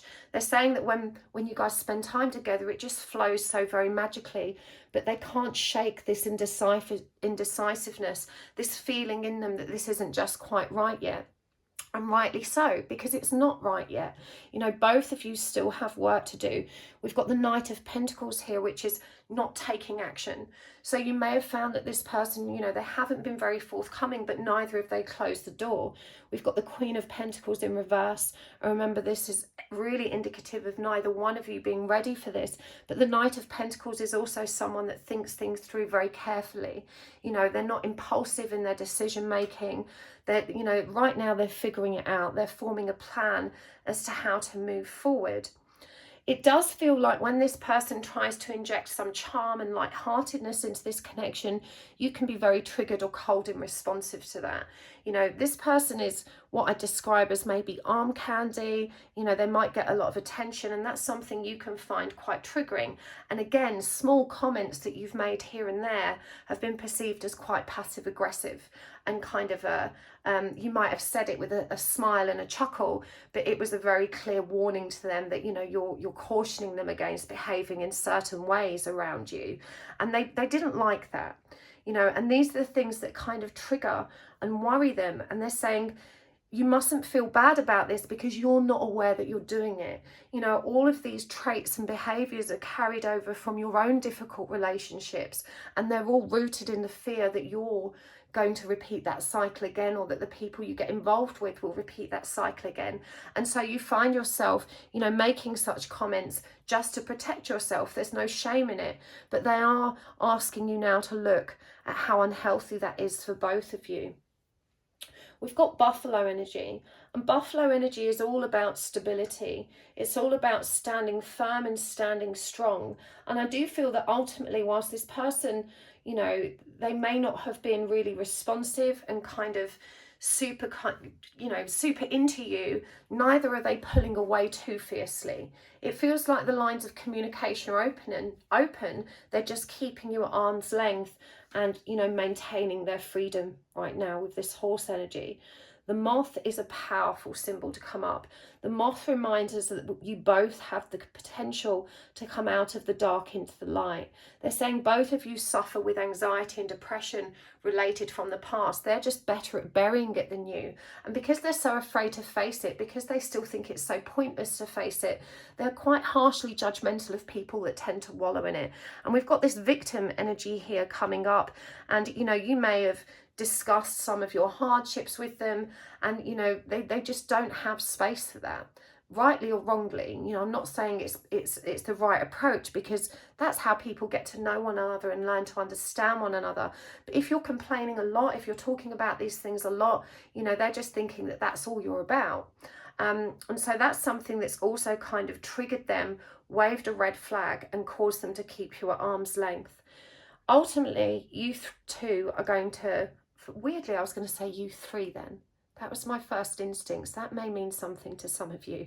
But you're definitely on a journey of discovery here, of learning about yourself, of purifying all the broken parts of self. And each of you carries the energy of the creation to make this possible. And they're asking you to trust in that, you know, to keep moving forward, to keep learning, to keep growing. There's an energy here that needs clearing as well.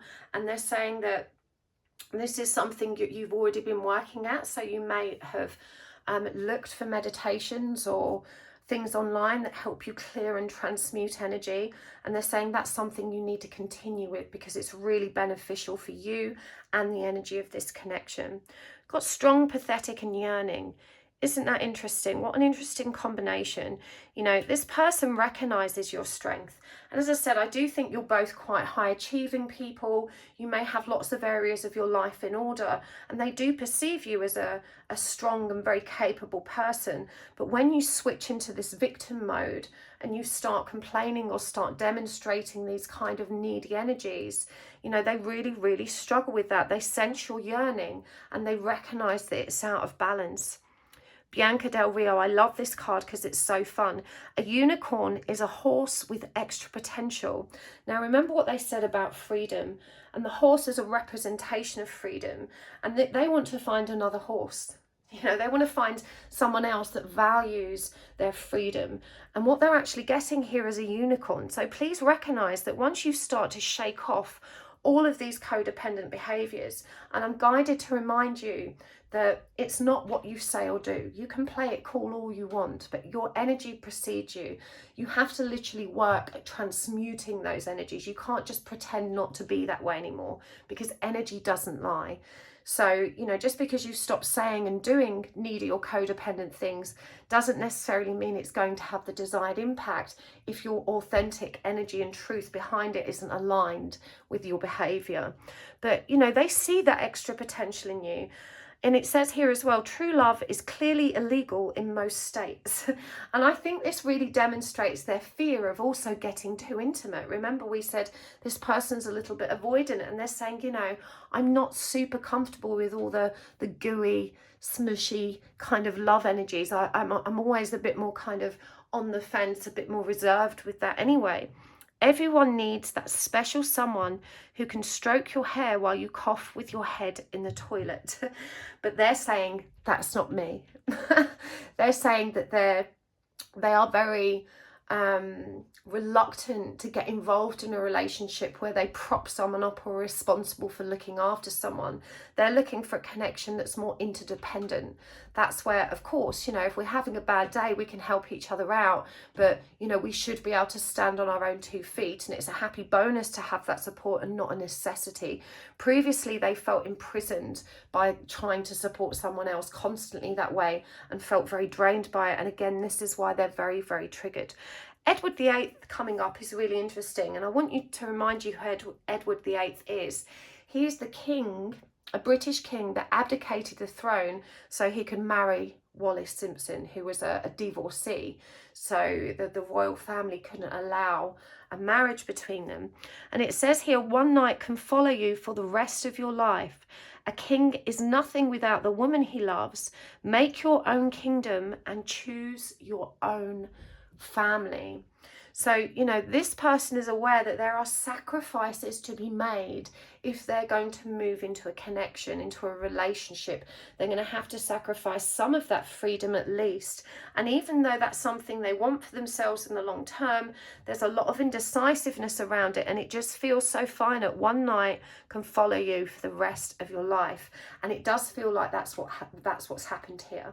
You guys had a magical experience together, and despite this connection not feeling happy, healthy and balanced, they can't quite forget you or let it go. We've got Laverne Cox here as well. I love her. And it says, no one is going to have pleasure on your behalf. Go out and claim yours now. Let them love you for who you really are.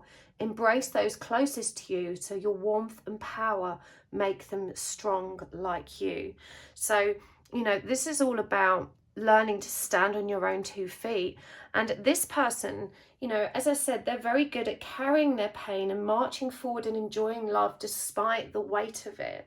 What they're demonstrating is that it is possible to feel good despite the pain or trauma you're carrying, and they're asking you to be inspired by that. You know, don't allow it to inhibit you from living today. You've got lots of time moving forward to continue that healing, and you will continue to let go of that trauma little bit by little bit by little bit. It's baby steps. They haven't even started that yet. In that respect, they're reminding you how much stronger you are than them, because you're already on this healing path. You're already receptive to the idea that that's something you need to do. They haven't even got that far, but they're also saying, take some inspiration from my ability to transcend that pain and be present with fun, to be present with joy. There are so much opportunities here to have a good time. And when you step into that energy, you really glow. Your warmth and the energy and love you radiate is clear for all to see. And it's so uplifting. You know, it's such a beautiful energy. That was what first attracted them to you. So let's get some message cards from them, from their higher self. We have got, I hate that I hurt you. I'm so sorry. I'm not all the bad things you think I am. We are the same. I don't understand why I can't forget you. We are already in union. Separation is an illusion. Listen to the words in songs. They explain how I'm feeling about you. My heart is so heavy with the pain of the past. I need time to heal. You seem so angelic, but I can't believe anyone is that perfect. As long as you're trying, I'm staying, but if you want me to, I will let you go. So interesting how the same messages come up. No matter how hard I try, it's never enough for you. You play it so cool. I'm not sure how you really feel, and I'm scared that you will meet someone else. These readings have had a lot of the same message cards pop up. One more. I wish I could be there to comfort you, but I fear I will only cause you more pain. So this person's aware, you know, that they have hurt you. Even if you've not communicated it directly, they have that understanding. But there's just so many contradictory energies here, so much uncertainty. I'm really drawn to that. I don't understand why I can't forget you. This person can't quite figure it out, because when they think of it from a rational, very pragmatic perspective, their immediate response is, no, this relationship is not for me. But despite that, they simply can't let it go. There's something inside of them that continues to tug at them and to keep them in your zone of awareness. They do acknowledge, again, that they need time to heal, and that you do too. But, you know, they're also asking you to consider that they're not a bad person, that you two are cut from the same cloth, the same soul, and that the shadow aspects you see in them are in you too, and vice versa. You seem so angelic, but I can't believe anyone is perfect. And this is a thing, because when you have been cold or disgruntled. It's been a passive kind of aggression. And, you know, you're so keen to people please that you're not often as direct or straightforward as you could be when communicating the things that bother you. It tends to come out in, you know, little passive aggressive digs here and there. And that again furthers their belief that they're not seeing the whole picture. There's more to that meets the eye. And this sets off all of those alarm bells and waves those red flags in their face. As long as you're trying, I'm staying. But if you want me to, I will let you go. And I do think this person hasn't been so rude as to ghost you completely. You know, I think they might not be super engaged and super attentive or responsive, but they haven't quite closed the door on communication. They like to kind of maintain a politely open door and just to say hi and kind of keep checking in. And they are kind of committed to just seeing what happens next. They're also reminding you that your souls are already united. You know, when you meet someone from your own soul group, whether they be a twin flame, a soulmate, you already share so much energy that even in one another's absence, you're still connected. And that, you know, this painful yearning energy you've been going through and this horrible energy of missing them, longing for them, wanting them, you know, you can allow that to settle when you reach within and find that they're already within you, that, you know, separation was an illusion. No matter how hard I try, it's never enough for you. You know, this person feels that, like the relationship they had previously, they probably can't do anything right when they're confronted with the kind of energies that they're sensing in you, because they recognize that you're essentially needing them to fill you up with the love you don't have for yourself. And they've already learned that that's not possible.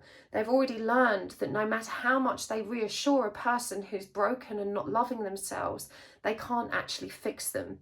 And so they don't want to even try and do that again. And this is a real sticking point for them. Listen to the words in the songs. They explain how I'm feeling about you. And you play it so cool. I'm not really sure how you feel about me. And isn't that interesting?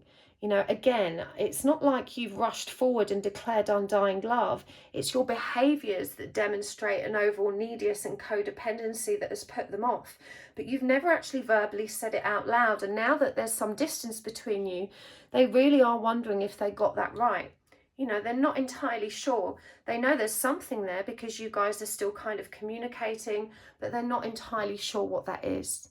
I wish I could be there to comfort you, but I fear I will only cause you more pain.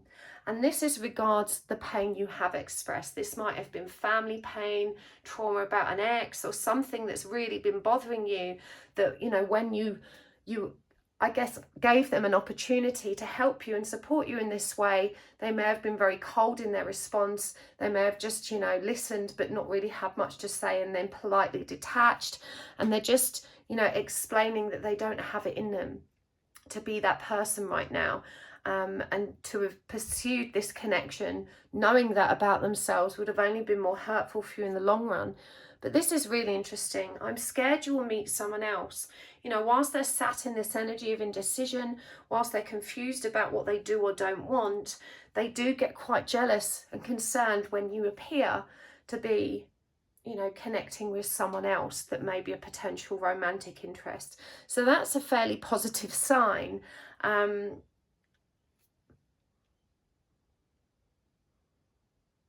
But they do feel it would be justified, and they're saying their higher self offers you their blessing, but they're asking you to be aware that yes, they have noticed. Apparently you needed to know that. Okay, let's get some guidance cards for you as well. I'm going to use Kyle Gray's Keepers of the Light. I'm going to get some charms. Oh. Kuan Yin, Care and Compassion. Freya, Phases and Cycles. Dwalkul, Dharma Unfolding. Lady Nada, Heart Awakening. And I'm going to get some of these Divine Feminine, Divine Masculine Reunited cards also. Pachamama, Goddess of Forgiveness. Miscommunication. boundaries.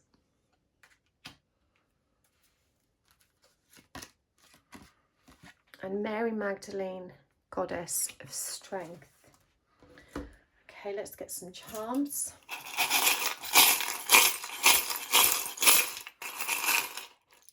Okay, let me get a couple more. Right, let's see what we've got here. We've got the yin yang whales.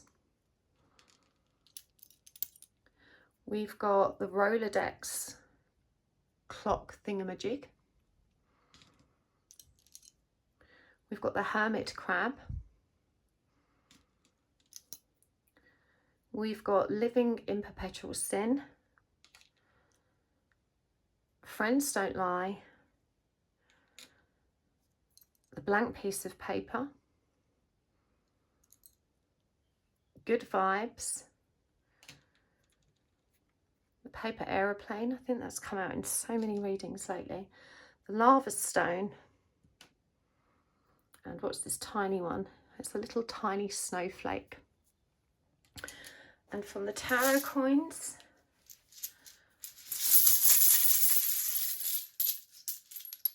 four, we have got the Six of Swords, the Hierophant, the Seven of Cups, and the Queen of Pentacles. That's interesting because that already came out. So what guidance do they have for you, Pile 3? Kuan Yin, care and compassion. Choose to be the love. Do what is right for everyone involved. Offer a helping hand. I feel like they're asking you to offer a helping hand to yourself, to work with the energy of Kuan Yin, to find the love, support, care and compassion that you need inside of you, and to recognize how dependent you've been on others for that feel-good factor. Freya is a powerful reminder, and you have crow energy showing up here, which is all about embracing the shadow aspects. But this says phases and cycles. There is a beginning within every ending. Illusions are revealed and released. You're being asked to trust in this process right now, to recognize that everything is transient, nothing lasts forever. And even though it may be uncomfortable for you right now, the resistance in you only delays your forward progress. So you're being asked to just surrender to what's happening and to continue, you know, figuring out where in you that pain lies so that you can continue to transmute it. Dharma unfolding is another important reminder of the same. And it says, remember that you are on a path. Take one step at a time to happiness. That's what you're moving towards. You know, a heart awakening can be very uncomfortable and very painful because it asks us to feel everything. Awaken to acceptance and divine love. Give and receive in balance. In balance. Remember, they're reminding you that you are overgiving. And actually what happens to us when our heart chakra is in the energy of overgiving, let me explain how this works technically. So your heart chakra is a single channel. Just imagine one pipe. But that same channel has to both give love and receive love. So there's two streams of energy that use the same channel. If the giving energy is overextended, if it's too much, it takes up too much room in the channel and doesn't actually allow space for the receiving love to flow. So what actually occurs when our heart chakras are in a state of overgiving is that we inhibit ourselves from receiving that which we want the most. We give and we give and we give in the hope of getting something in return. But by overgiving, we're not actually creating space to allow that return to happen. So give and receive in balance. It's time to work with that heart chakra, to focus on clearing it, to focus on bringing it into balance. The Six of Swords, again, remind you that this will move forward. You will move away from those painful, uncomfortable feelings. And another number 5 appears here to remind you that this is a process of transition, of higher learning that you will, you know, move through. And when the Seven of Cups comes up, that is asking you to dare to dream. You know, quite often when you get let down or you don't get what you want, you give up asking for it, dreaming about it and imagining you can have it, because your attitude is, well, you know, I don't want to disappoint myself by getting my hopes or expectations up too high. So, you know, I'll just tell myself instead it's impossible, it's a car crash, great things never happen to me. And they're saying this cycle of negative thinking is actually what keeps you stuck. Allow yourself to be open to possibility. Your person's saying just because it's not happening now doesn't mean it's impossible or it can never happen later. And that by holding on to those very limiting beliefs and anxious thoughts, you're actually creating more obstacles to the path of, you know, towards what you actually want. The Queen of Pentacles comes up here as a positive reminder that you can move into that energy of stability and balance and self-sufficiency, and that that energy is waiting for you. You know, you can claim it. So you just have to lovingly allow yourself to keep moving forward and to stop beating yourself up whilst you're on your way there. They're reminding you that it's okay to be a learner. You know, we all, when we learn something new, we all start out as beginners, and it really isn't helpful, you know, to beat yourself up as you move along that path. And we've got Goddess of Forgiveness here as well. You know, the energy of Passion Mama and a number 8, again reminding you this is a cycle, and to keep forgiving yourself and being your own best friend whilst you're moving through this lone wolf cycle. Miscommunication is such an interesting one, because we see the number 6 here on the table, but of course if you turn it that way to the masculine figure here, it looks like number 9. To the feminine figure, it looks like number 6. Now 9 is the energy of the hermit and the power of solitude, and 6 is the energy of love. So remember what I said at the very beginning of this reading, this person needs their freedom, and you can see that you're both coming to the table with something different in mind. You know, to you, love is togetherness, being in each other's pockets. To them, love is having freedom. And this is the blockage in the connection right now, and where you don't see eye to eye, and boundaries comes up again.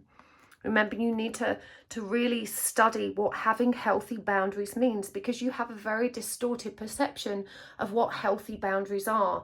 If you are a people pleaser, you've been taught not to have your own boundaries because it didn't serve the person or people that were encouraging you to please them. They were constantly stepping on your boundaries so that you would give them what they needed and wanted. And in doing so, they also did you a terrible misservice because they didn't teach you how to have healthy boundaries. Now, people that don't have healthy boundaries tend not to understand, respect, or appreciate why other people need them. So, for example, you know, you've been trained that when someone calls you, you should answer the phone, call them straight back, give them your time and attention because they've asked for it. And so to you, it's perceived as rude. You know, you think, God, I could never ignore somebody or not call them back. That's so rude. I would never do that. But that's because it's what you've been taught. In truth, and look, this is a number 9. It's asking you to recognize the power of your own independence and solitude, the desire to take what's right for you. You know, it's really important. Everyone has a right to silence. You don't need to be at anyone's beck and call. You know, you have to get comfortable with other people's discomfort so that you can take care of yourself first. And you perceive it as very rude or poor manners, but in truth, you know, there's just a miscommunication here about what boundaries and healthy boundaries means. And this is something you really need to apply yourself to learning about. Remember how strong you are. You know, this person's saying that you have all the power of many souls' lifetimes within you. You are a divine being of light. You both are. And they're saying, please remember where you come from. Remember who you are. Remember what you're capable of. All of that knowing is within you when you allow yourself to continue opening up to this journey and to receive it. Good vibes only. You know, this person's reminding you they can't cope with the victim mentality right now, and it's unwise to kind of bring that to their doorstep because they're simply not equipped to deal with it at the moment. Living in perpetual sin. How are you judging this person? How are you judging their lifestyle choices? You know, this person has a pure heart as much as you do, but they may have some unhealthy coping mechanisms. Hermit crab. Take that time alone. The hermit crab teaches us a powerful lesson. Home is always inside of us. You know, we can carry it everywhere and still be at home, but you need to learn to take time out for yourself. You need to learn not to be dependent on the validation, approval, or interaction with others. Friends don't lie. Unfortunately, they do, is what your person is saying. They're saying we're all allowed to have secrets. And actually, more often than not, the reason we're not honest about certain things is not because we don't want to be, but because we're afraid of the repercussions or how that honesty will be received. And they're reminding you it takes two people to have an honest and trusting relationship. There is a lot of love here. The whale is a creature with a tremendously large heart, the biggest of all mammals, in fact. But right now, you're both navigating the light and dark aspects within one another. And you're both expressing them in different ways. Again, you're being asked to withhold judgment. Please do not reach out to this person right now. They are going to get in touch with you. The blank piece of paper for me is always a very firm sign that it's not the right time to communicate, but instead to wait for that message to come in. And there's another message here about divine timing, and the numbers highlighted here with these pages, the story that's unfolding right now is numbers 1 to 3. Now, 1 is the energy of the magician, 2 is the energy of the high priestess, and 3 is the energy of the empress, the divine feminine. And it's all about unity, duality, and creation. So these are the lessons you're navigating right now and that you need to focus on, and to trust that, you know, your path is unfolding one step at a time and you can't skip chapters. I really hope that was helpful for you, pile 3. I'm going to take this over to the extended now. We're going to go deeper and get some more messages from your person, and see what else they need to say and share about this connection. But thank you so much for joining me here.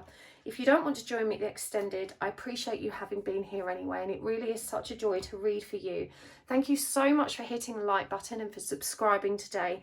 And thank you for all your lovely comments. I really do love to read your feedback. It's so special. And a big generous thanks to those of you that took the time to watch my commercials today.